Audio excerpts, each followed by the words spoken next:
My name's Jess. I've always been the kind who gets things done on her own. By the time I was 33, I was deep into my career, not even thinking about settling down, despite the occasional admirer. But, as they say, life happens when you're busy making other plans. It was a regular Wednesday evening, and I was about to head home from work when my car decided it had other ideas.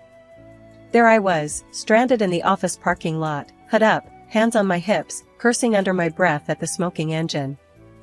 That's when Tom walked over. I noticed him a few times around the lot. He worked in another part of the building.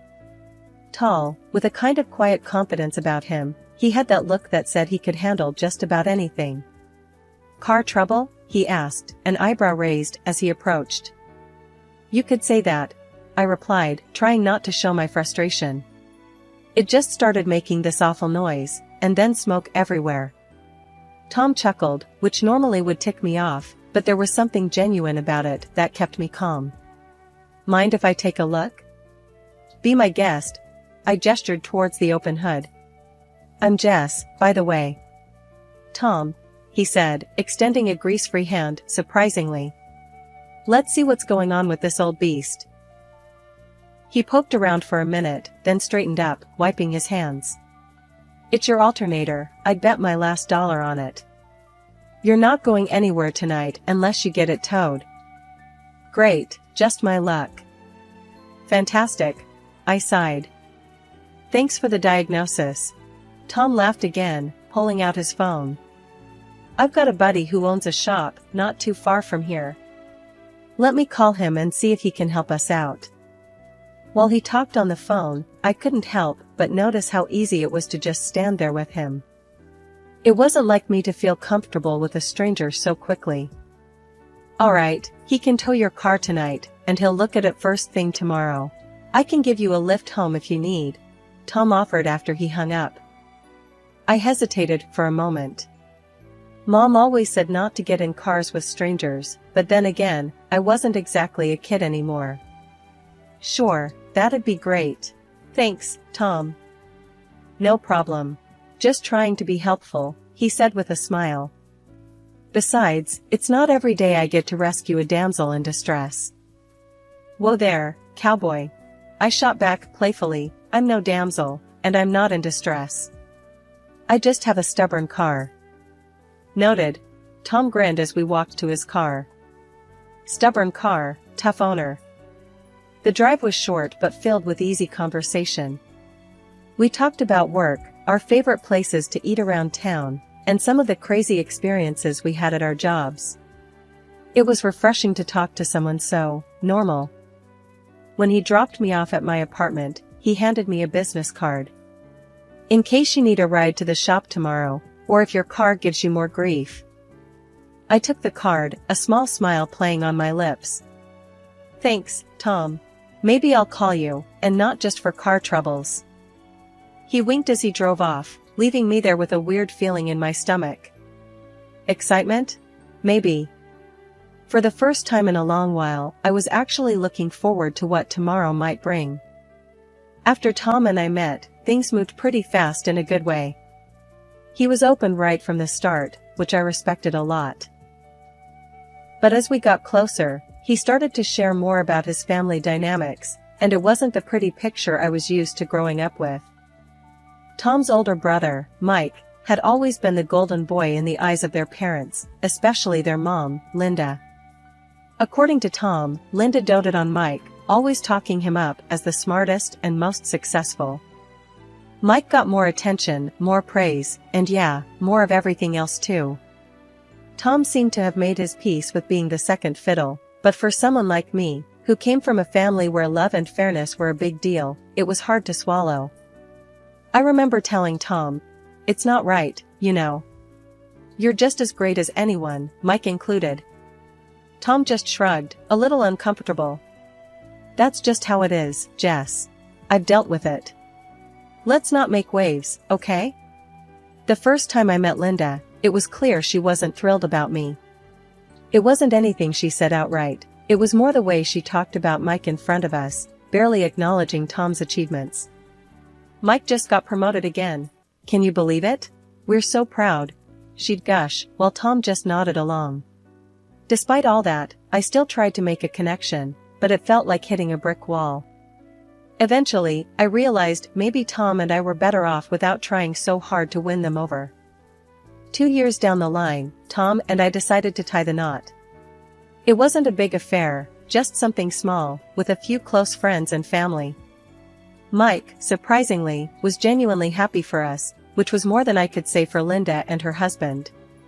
They showed up, sure, but there wasn't much joy in their congratulations. At the reception, I caught Linda boasting to another relative about Mike's latest business venture, loud enough for nearby tables to hear. I was mingling nearby with some of our friends when Tom caught my eye, a look of resignation on his face. I walked over to him, squeezing his hand. "Hey, let them talk about whatever. Today's about us, right?" I whispered. "Right." Tom nodded, giving me a small smile. "Thanks for putting up with all this, Jess." When Mike and his wife welcomed their first child, a boy, the entire family went all out. I mean, it was like a royal celebration. Linda threw a huge bash, balloons, cake, the works. Her social media was on fire with photos and posts about being the world's happiest grandma. The love and pride she poured into that event were obvious to anyone who saw it. A year later, Tom and I had our little Emily, and the contrast in Linda's reaction couldn't have been starker. There was no big party, no social media fanfare. Honestly, it stung more than I thought it would. When Linda called to congratulate us, her voice carried that formal tone reserved for acquaintances, not family. "Congratulations, Jess, Tom. A girl, that's nice," she'd said, her enthusiasm as flat as a pancake. "Thanks, Linda. We're really excited." I tried to keep my voice bright, but it was hard. "That's wonderful. Let me know when you have the baptism planned. I'll make sure to clear my schedule," she replied, and that was pretty much it. At Emily's baptism, the disparity became even more obvious. Linda came, of course, she's the grandma after all, but her whole demeanor was so offhand it might as well have been another Sunday service for her. While we were setting up the hall for the small gathering after the ceremony, I overheard Linda talking to one of her friends. "Oh, Mike's boy is just starting to walk. It's incredible how quickly he's picking it up. We think he'll be quite the athlete." Feeling a bit irked, I walked over to Tom, who was arranging chairs and didn't seem to notice his mother's gushing about his nephew. "Tom, doesn't it bother you? The way your mom is all over your nephew and just here for Emily?" Tom looked up, a slight frown creasing his brow. "Yeah, it does. But what can we do, Jess? It's how she is. Mike's always been the star. But Emily's your star, our star. Doesn't she deserve the same?" I pushed back, not ready to drop it. Tom sighed, running a hand through his hair. "Of course, she does. And she'll always have us. I know it's not the same, but..." "But nothing," I cut in, my frustration peaking. "She should care more, Tom. It's not fair to Emily." "You think I don't know that? But confronting my mom, it's just going to make things worse. She won't change," he said, almost pleadingly. As the day went on, I tried to shake off the feeling of disappointment. I focused on our friends and the part of the family that was thrilled for us. Emily was a bundle of joy, oblivious to the adult tension swirling around her. Post-baptism, we had a little party back at our place. Linda stayed a bit, mostly keeping to herself or chatting with Tom's dad, who seemed to be trying to make up for his wife's lack of enthusiasm by being extra cheerful. As Linda was leaving, I decided to try one more time. "Linda, we missed seeing you with Emily today. She's getting so big already, isn't she?" Linda paused, her keys in hand, and actually looked at me for a moment. "Yes, she is. Time flies. Well, take care of her. And let me know if you need anything." Emily grew more curious and chatty as she hit her 3rd birthday. Kids, they notice more than you think, and it wasn't long before she started asking about her grandparents. "Mommy, why doesn't Grandma Linda come to see me like she sees Cousin Jack?" Emily's little voice was full of innocent confusion one evening while we were looking at family photos online. I paused, not sure how to explain family politics to a 3-year-old. Well, sweetie, Grandma Linda is very busy, and she lives a bit far away. But we see her on special days, right? It was a weak excuse, and even Emily seemed to sense it. But she sees Jack all the time. He has lots of pictures with her, Emily pointed out, her brow furrowing slightly. Tom, overhearing us from the dining room where he was fixing one of Emily's broken toys, came over and knelt beside her. Hey, Pumpkin, Grandma loves you a lot too. We all show our love in different ways, okay? Emily looked at him, then at me, and nodded, though it was clear she didn't fully buy it. Okay, Daddy. The conversation didn't sit well with me. That night, after Emily went to bed, I brought it up with Tom. We were in the kitchen, me sipping my tea while he cleaned up. Tom, this isn't right. Emily's noticing the difference. How long before it starts affecting her? I said, my voice low but firm. Tom put down the dish he was drying and leaned against the counter. I know, Jess. It sucks. But what do you suggest we do? Confront my mom? At least let her know how we feel. It's not just about visits. It's the way she's being treated compared to Jack. It could hurt her, growing up feeling less loved. I argued, feeling my frustration rise. Tom sighed heavily. I'll talk to her. I'm not expecting miracles, but maybe if she realizes it's affecting Emily. Thank you, I said, feeling a mix of relief and dread. A few days later, Tom and I decided to visit Linda without Emily. We arrived at her house, and after some initial small talk, Tom steered the conversation to what was on our minds. Mom, we need to talk about something important, Tom began, his tone more serious than usual. Linda looked between us, her expression cautious. What's wrong? Is it Emily? It's about Emily, and you, Tom continued. She's been asking why you don't visit her, like you do Jack. It's starting to affect her. Linda stiffened, her face tightening. I see all my grandchildren when I can. You know how busy I am. But Mom, it's not just about time. It's about how differently you treat them. Emily feels it. We feel it, I added, trying to keep my voice calm, but firm. Linda's eyes flashed. Are you accusing me of favoring my grandchildren? Not accusing, Mom. It's just what's happening. We're worried about Emily, Tom explained, his voice steady. Linda sighed, looking away for a moment before meeting our eyes again. I'll try to do better. But I don't like being told how to be a grandmother. We're not telling you how to be a grandmother. We just want Emily to feel as loved as Jack, I said, hoping she'd understand the difference. Linda nodded slowly, her posture relaxing slightly. I'll make more of an effort. That's all I can promise. That night, as I checked on Emily, asleep and peaceful in her bed, I felt a renewed sense of protectiveness. Whatever Linda's response would be, Tom and I were determined to make sure Emily grew up knowing she was loved and valued, no less than anyone else in the family. Emily's 7th birthday was coming up, and she was all excited about her party. The house was decorated with balloons and streamers, and Emily was buzzing around in her favorite princess costume. Guests started arriving, and the kids were having a blast. I kept an eye on the door, waiting for Linda and George. They finally showed up, about half an hour late. Linda had a small, somewhat dusty-looking gift bag in her hand. Emily ran up to them, excited. Grandma, Grandpa, she squealed, hugging George tightly. Happy birthday, sweetheart, George said, hugging her back. Linda handed Emily the gift bag with a tight smile. Here you are, dear. Happy birthday, she said, her voice lacking warmth. Emily opened the gift right away. It was a small stuffed animal, clearly not new. Oh, thank you, Grandma. Emily tried to hide her disappointment. I caught Tom's eye, and he frowned slightly. We both saw the letdown on Emily's face. I was about to say something when Carly, my friend, who'd overheard some guests talking, pulled me aside. Jess, did you hear about Linda's gift to Jack last week? A whole space-themed party with a professional telescope and all. And Emily gets that? Carly nodded towards the stuffed animal. I clenched my fists, feeling my face heat up. I can't believe this. Every time, Carly. It's like she does it on purpose.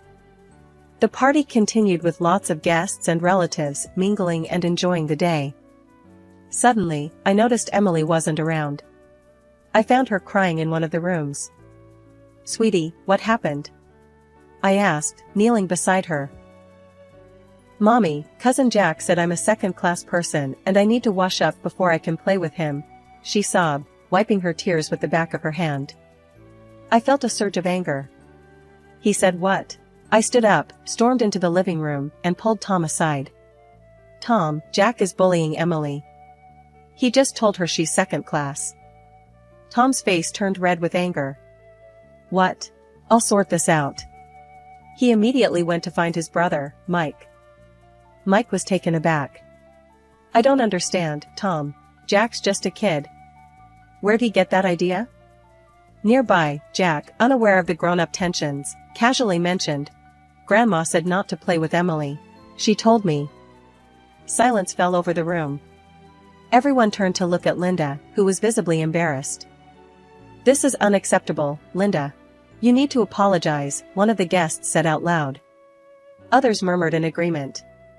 Linda, cornered and flustered, muttered a reluctant apology and, looking at Emily, added, I'm sorry, dear. How about we spend some time next week, just you and me? Despite my doubts, I agreed. Maybe this was a chance for Linda to right her wrongs. I nodded, hoping for the best. Okay, Linda. Let's try that. After the birthday party fiasco, things were tense at home. Tom and I knew we couldn't let it slide. It was more than just about a gift, it was about how Linda's attitude was affecting our daughter. We needed to have a real, no-holds-barred conversation with her. The following week, we decided to meet with Linda at her house. On the drive over, Tom seemed nervous, gripping the steering wheel tighter than usual.